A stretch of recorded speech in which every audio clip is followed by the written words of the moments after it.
Track 27. Conversation A. Hey Mick, have you ever been to Thailand?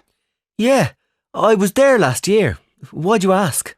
Well, I'm thinking of doing a project on Asian food and was wondering whether Thai food was the same as Chinese. Oh, right. Thai food's not exactly the same as Chinese, but they both have a really healthy diet with lots of vegetables. Some of the dishes are pretty hot and spicy though. Conversation B. Hi, Tony. Do you have a moment? Sure. What's it about? Well, I'm researching types of homes across the world, and I thought I'd ask you where people live in Australia. Sure. Which part of Australia are you thinking about? I mean, there are blocks of flats in most cities, the same as anywhere else in the world. Conversation C. Hi, Barbara. How's your Japanese language project going? It's great. I'm learning about the Japanese alphabet at the moment. And what about your project about China? How many languages do they speak? Well, there's Mandarin Chinese and at least another 10 varieties of Chinese from different regions. Wow, that's amazing. Conversation D. Amira, I'm doing a project on traditional clothing. Do you have any in the Emirates? Oh yes, we do. The typical dress for women is called an abaya. It's basically a long black dress, but we decorate it with gold patterns around the sleeves and neck. It's usually made of a kind of silk. Look at this one here. What do you think? Oh, I think it's lovely.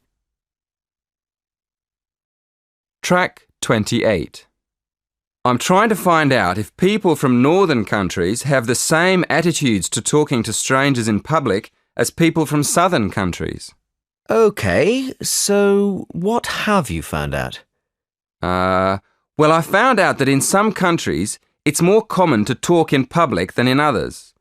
For example, people in the UK and Holland don't usually talk to people they don't know, but the Italians and the Spanish seem to be much more open. They chat to people on buses, in shops, in restaurants. So, do you think that people from the south of Europe are friendlier than northern Europeans? Well, it does look that way. Even in the same country. I mean, for example, in comparison with Italians from the north of Italy, the Italians in the south chat much more to each other in public. It does sound interesting. Well, that's fine. I think you've found a good topic. Track 29. Hi, Barbara. Why don't you join our group? We're going to give a presentation about what we eat at each meal in our home countries. Oh, great. I love finding out about other cultures. So, where do we start? Breakfast? In the UK, we have cereal, toast, eggs, and tea or coffee for breakfast. Have you got that, Mina? Yes, but breakfast in India is completely different.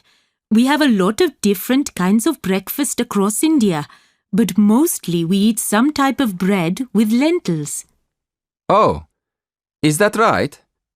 In China, we have tea with noodles or rice and vegetables for breakfast. So, what do you have for lunch, Barbara?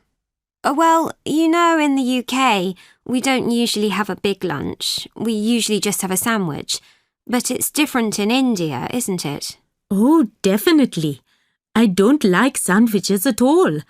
We have rice and vegetables for lunch in India. Yeah, we have a cooked meal at lunchtime too. We usually have noodle soup and the main course. We have our main meal in the evening in the UK as well. Quite often we have chicken, meat or fish with potatoes and vegetables. Track 30. Hi, Mina.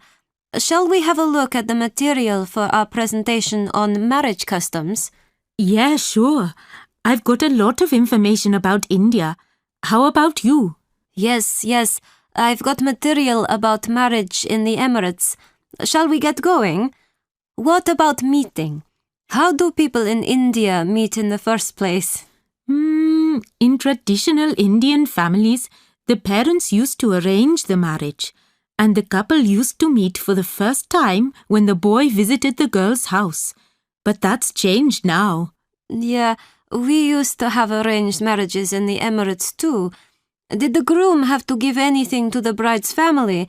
I mean, did they give them a gift or money? Well, in India, in the old days, the girl's family used to give the boy's family a gift, like money or jewelry, but it's not allowed anymore. Wow, in my country, the groom still has to pay all the expenses.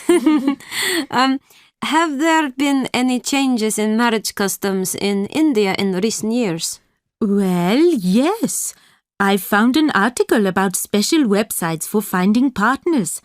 It says that because so many young people from India study abroad these days, their families are using websites to find marriage partners for them. Oh, okay. And where does the couple live when they get married? That's another thing that's changing. In the past, the bride used to go to live with the family of the groom.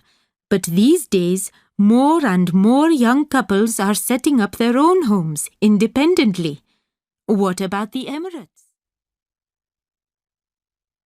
Track 31. Section 3. You will hear two students discussing a project on international festivals with their tutor. First, in the exam, you will have 20 seconds to look at questions 1 and 2. Listen carefully and answer questions 1 and 2. Good morning. Shall we start by looking at the topic of your project? So, what have you decided to research?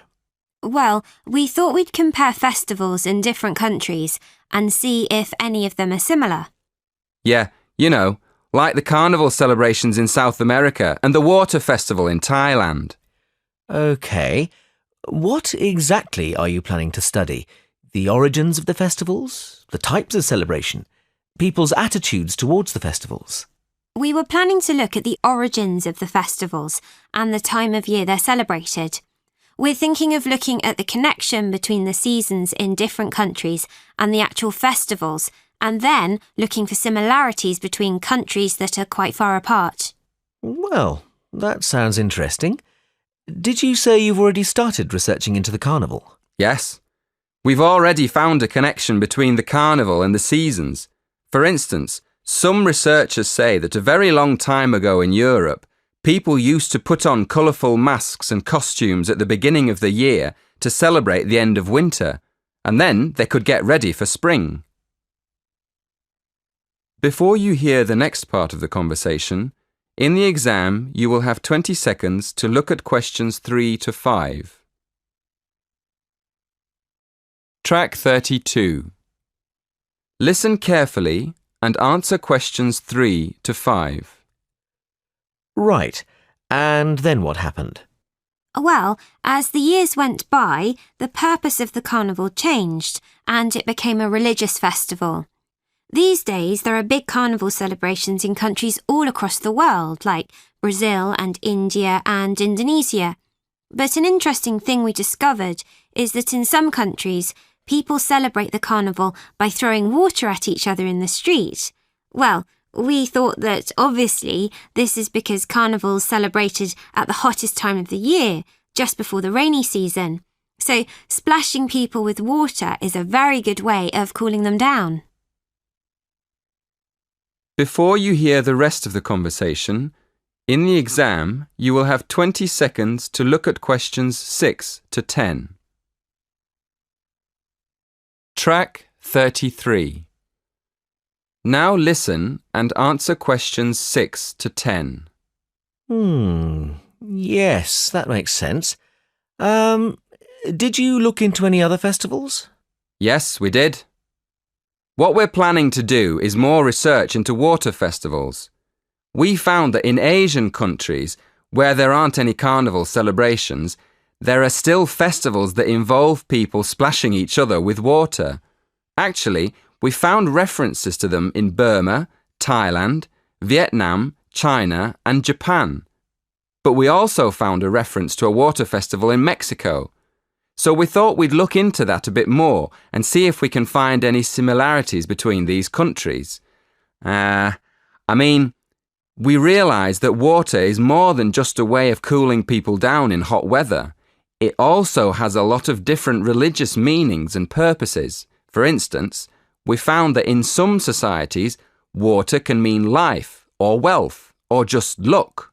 Yes, and another thing we found out is that these water festivals often celebrate the beginning of the new year, just like the original celebrations hundreds of years ago before the carnival. So, up to now, we found that the carnival and the seasons are linked by ancient traditions, and that water plays an important part in the celebrations. That is the end of section 3.